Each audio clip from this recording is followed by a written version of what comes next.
As we talk about changes that are coming along during this month of March, one of the things is that we are working on a way to separate the quiz script from the assignment and content script.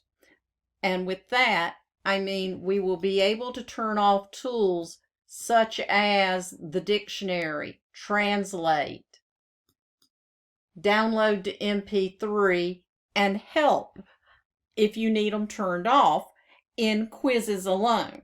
Whereas in content, you would still have them on. For the month of March, because we are still building out this aspect, we would have to turn those tools off across the board. And we would do it with an adaptive script. At the end of March, as this new mode is available, and I'm using the word mode kind of loosely, I don't know what it will be called once it is there, but I'll use the word mode. When the new mode is available, then we can go back and adjust your content and assignments to have all the tools again, and only your quizzes to be without whichever tools you decide you want to have taken out.